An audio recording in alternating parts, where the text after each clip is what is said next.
cuba ingat kembali seorang guru dalam hidup kita. Mungkin kita sudah lupa apa yang dia ajar, tetapi kita tidak pernah lupa bagaimana dia melayan kita. Persoalannya, apa sebenarnya yang membuat seorang guru itu diingati? Bukan semata-mata ilmu, tetapi sentuhan hati yang diberi. Kerana satu hakikat besar dalam dunia pendidikan ialah ini guru yang baik tidak hanya mengajar, mereka meninggalkan kesan sepanjang hayat. Assalamualaikum warahmatullahi wabarakatuh dan salam sejahtera.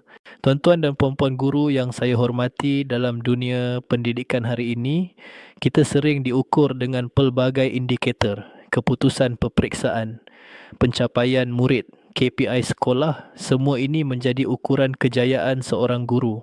Tidak salah untuk kita mengejar kecemerlangan akademik. Namun dalam kita mengejar angka dan pencapaian, ada satu perkara yang kadang-kadang kita terlepas pandang. Kesan kita terhadap kehidupan murid. Masalah sebenar bukan kerana guru tidak berusaha. Masalah sebenar ialah apabila kita terlalu fokus kepada pencapaian jangka pendek sehingga kita lupa impak jangka panjang. Murid mungkin akan lupa formula, murid mungkin akan lupa fakta, tetapi mereka tidak akan lupa bagaimana mereka dilayan, bagaimana mereka dihargai, bagaimana mereka diberi perhatian. Dalam kesibukan mengajar, kadang-kadang kita terlalu cepat menegur tanpa memahami, terlalu fokus kepada silibus tanpa melihat emosi murid, terlupa untuk memberi kata-kata semangat. Semua ini bukan kerana kita tidak peduli, tetapi kerana tekanan dan tanggungjawab yang banyak. Namun tanpa kita sedari, perkara kecil inilah yang menentukan sama ada kita akan diingati atau dilupakan. Masalah sebenar ialah apabila kita tidak menyedari bahawa nilai seorang guru bukan hanya pada apa yang dia ajar, tetapi pada bagaimana dia menyentuh hati murid. Mari kita fahami satu prinsip penting dalam pendidikan. Kesan seorang guru diukur bukan hanya pada ilmu, tetapi pada impak dalam kehidupan murid. Satu, guru yang baik menyentuh hati murid guru yang baik. Mendengar, memahami, menghargai mereka bukan sekadar mengajar, tetapi membina hubungan. Dua, kenangan emosi. Lebih kuat daripada fakta murid mungkin lupa isi pelajaran. Tetapi mereka akan ingat senyuman guru, kata-kata semangat, cara guru melayan mereka. Kenangan ini kekal sepanjang hayat. Tiga, kebaikan kecil memberi kesan besar. Kadang-kadang perkara kecil seperti memberi pujian, mendengar masalah murid, memberi peluang kedua boleh mengubah kehidupan seseorang. Saya ingin berkongsi satu kisah seorang murid yang sering merasa dirinya tidak dihargai. Dia bukan pelajar terbaik, dia sering berada di belakang. Namun suatu hari seorang guru memanggilnya. Guru itu berkata, "Saya nampak usaha kamu." Ayat itu sangat ringkas, tetapi memberi kesan yang sangat besar. Murid itu mula merasa dihargai.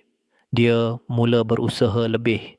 Beberapa tahun kemudian, dia berjaya dan dia tidak pernah lupa guru tersebut. Kisah kedua, seorang guru yang sangat fokus kepada pencapaian akademik. Dia mengajar dengan baik namun kurang memberi perhatian kepada emosi murid. Murid belajar tetapi hubungan tidak terjalin. Selepas tamat sekolah, murid tidak mengingati guru tersebut. Perbezaan antara dua guru ini bukan pada ilmu tetapi pada sentuhan hati. Tuan-tuan dan puan-puan guru yang saya hormati, dalam kehidupan ini kita semua akan pergi. Tetapi apa yang kita tinggalkan akan kekal. Sebagai guru, kita mempunyai peluang yang sangat besar. Peluang untuk meninggalkan kesan dalam kehidupan murid. Peluang untuk menjadi insan yang diingati. Peluang untuk menjadi sebab kepada kejayaan seseorang. Setiap hari kita mempunyai pilihan untuk mengajar sekadar tugas atau untuk mengajar dengan hati. Jika tuan-puan rasa perkongsian ini memberi semangat, saya jemput tuan-puan untuk subscribe channel Pengetui AI. Di sini kita berkongsi motivasi dan inspirasi untuk menyokong guru agar terus menjadi pendidik anak bangsa yang hebat. Tekan butang subscribe sekarang. Kongsi video ini kepada rakan-rakan guru yang lain kerana kita mahu melihat lebih ramai guru menjadi inspirasi kepada murid. Ingatlah, Guru yang baik akan diingati selamanya, bukan kerana apa yang dia ajar semata-mata, tetapi kerana bagaimana dia menyentuh hati murid. Teruskan berjuang, wahai guru.